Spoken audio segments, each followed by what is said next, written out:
जी, तो आज हम बनाने जा रहे हैं जी केक विदाउट ओवन। और मैं इसको आपको डिश आउट करके नहीं दिखा सकती क्योंकि पूरे दिन के लिए हमारी लाइट जा चुकी थी और ये फ्रीज़ नहीं हो पाया।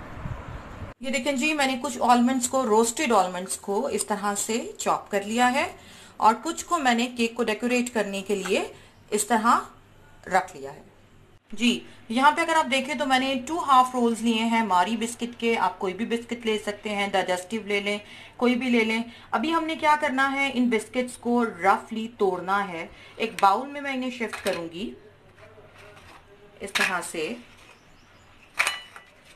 और इनको मैं तोड़ लूंगी रफली इस तरह से। कोई शेप पे नहीं जाना हमने बस इन्हें तोड़ना है सारे बिस्किट्स को इन दिस वे।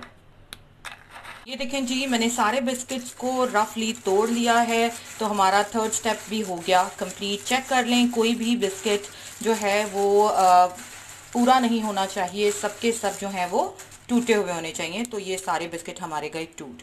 अभी हम चलेंगे फोर्थ स्टेप की तरफ। जी, फोर्थ स्टेप में हम क्या करेंगे, हम एक पैन लेंगे और उसमें डालेंगे 1 कप शुगर। शुगर हो गई जी। और इसमें हम डालेंगे half cup cocoa powder. Cocoa powder चला गया जी। इसको हम करेंगे बहुत अच्छा सा मिक्स। जी, चीनी और कोको पाउडर बहुत अच्छा सा मिक्स हो गया है। अभी हम इसमें डालेंगे 1 कप ऑफ वाटर। हमें ल्यूक वार्म वाटर नहीं चाहिए, हमें गर्म पानी नहीं चाहिए। हमने इसमें नॉर्मल 1 कप ऑफ वाटर डाल देंगे और इसको भी बहुत अच्छा सा मिक्स कर लेंगे। बहुत अच्छा सा बैटर बना लेंगे, लम्प्स नहीं बनने चाहिए और हम इसे कर लेंगे मिक्स। चलें,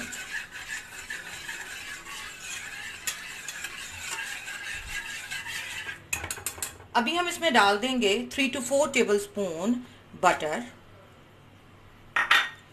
और अभी हम इसको एक दफ़ा स्टिर करके पकाएंगे on medium flame, continuously stirring के साथ। तो चलें इसको पकाते हैं। जी, तो अभी हमने इसको कॉन्टिन्यूसली स्टिरिंग के साथ 4 से 5 मिनट के लिए पकाना है ताकि ये हल्का फुल्का सा कॉन्सेंट्रेटेड भी हो जाए और ये पक भी जाए। तो अभी हम 4 से 5 मिनट मीडियम फ्लेम पे इसको पकाएंगे। जी, तो सिरप हमारा बहुत अच्छा सा रेडी हो गया है। 4 से 5 मिनट हो चुके हैं, चूल्हा मैंने ऑफ कर दिया है और अभी हमने क्या करना है, अभी हमने इस सिरप को करना है ठंडा। जी, तो चॉकलेट सिरप बहुत अच्छा सा ठंडा हो गया है। अभी हमने क्या करना है वो मैं अभी बताती हूँ आपको। जी, तो अभी हमने क्या करना है, ये जो बिस्किट्स हमने तोड़ के रखे थे बाउल में, इसमें हमने अपना ये चॉकलेट सिरप ऐड कर देना है और अभी हमने इसको बहुत अच्छा सा कर लेना है मिक्स। ये देखें जी, बिस्किट हमारे बहुत अच्छे से सिरप के साथ मिक्स हो गए हैं। अभी हमने क्या करना है, अभी हमने इनको डाल देना है बेकिंग मोल्ड में। तो चलें हम इसको डालते हैं। जी, तो हम इसको अब डाल देंगे बेकिंग मोल्ड में। चलें जी, अब मेन स्टेप जो हमने करना है वो ये करना है कि हमने इनको करना है लेवल, बिल्कुल एक ही लेवल पे हमने इनको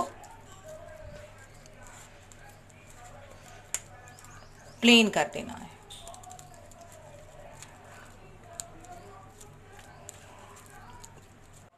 जी हाँ, ये मिक्सचर बहुत अच्छा सा मैंने स्पून के साथ इस तरह करके लेवल कर लिया है। अभी मैं क्या करूंगी, अभी मैं इसके ऊपर ये जो मैंने रोस्टेड आलमंड्स थे उनको मैंने चॉप किया है वो डाल दूंगी, पूरे के ऊपर बिखेर दूंगी। चलें जी, और ये है जी चॉकलेट गनाश, जिसकी रेसिपी हम ऑलरेडी मेरे चैनल पे मौजूद है, वहाँ से ले सकते हैं। और ये भी रेडी हो गया, ये हमने कर लिया। अभी जो कुछ रोस्टेड आलमंड्स हमने बचा के रखे थे उनसे हम दरमियान में बना देते हैं एक फ्लावर, ताकि हमारा केक बहुत प्यारा प्यारा लगने लग जाए।